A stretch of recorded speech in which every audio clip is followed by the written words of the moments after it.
నా పెద్ద కొడుకు పంచిని ఇచ్చింటే అంతాను అమరావతికి ఏళ్ళని 50,000 ఇచ్చినాము. నా చిన్న కొడుకు రవీంద్రప్ప అన్నయ్య నీళ్లు చంద్రబాబు అన్నయ్య రవీంద్రప్ప అన్నయ్య అంతా నీళ్లు ఇచ్చినారు.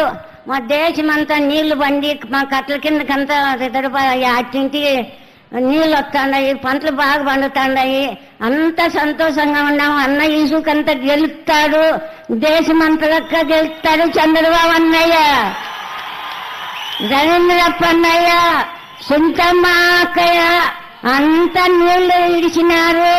మేము అంత బాగుపడినాం, మా దేశం అంతా బాగుపడినాము. అన్నయ్య ఇసుకు గెలుస్తాడు, చంద్రబాబు అన్నయ్య గెలుస్తాడు. ఇప్పుడు మీరు చూశారు, రామగిరి మండలం కుంటిమద్ది గ్రామం పంచాయతీ, శ్రీహరిపురం గ్రామం, బడిముద్దల ముత్యాలమ్మ. ఆ తల్లి నీళ్లు ఇస్తే మామూలుగా మీరు డబ్బులు వస్తే మళ్ళా మీరు ఆలోచించిన నన్ను గురించి కూడా మర్చిపోతా ఉంటారు అప్పుడప్పుడు. కానీ ఆ తల్లి గుర్తుపెట్టుకొని నువ్వు కష్టపడుతున్నావు, అమరావతి కడుతున్నావు, నాకు కూడా బాధ్యత ఉందని 50,000 రూపాయలు అమరావతికి విరాళం ఇచ్చిందంటే ఎంత ఉదారమో మీరు అందరూ ఆలోచించాల్సిన అవసరం ఉంది.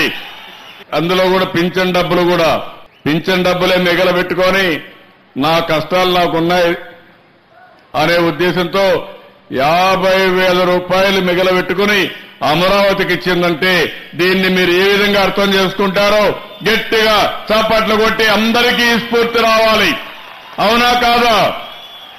అందుకని మీ అందరి తరఫున ఇలాంటి స్ఫూర్తిదాత అయినటువంటి ముత్యాలమ్మ గారిని మనస్ఫూర్తిగా అభినందిస్తూ, రాష్ట్ర ప్రజలు ఇలాంటి వాళ్ళు ఉండడం మన అదృష్టం. ఇది ఒక స్ఫూర్తిదాయకం. ముఖ్యమంత్రిగా ఉన్న ఇలాంటి మంచి మనసున్న వ్యక్తులకి ఆశీర్వాదాలు తీసుకోవాల్సిన అవసరం ఉంది. అందుకే ఆ మహాతల్లి ఆశీర్వాదం కోసం ఆమెకి పాదాభివందనం కూడా చేస్తున్నానని మీ అందరికీ తెలియజేసుకుంటూ మీరు కూడా గట్టిగా సంకల్పం చేయండి.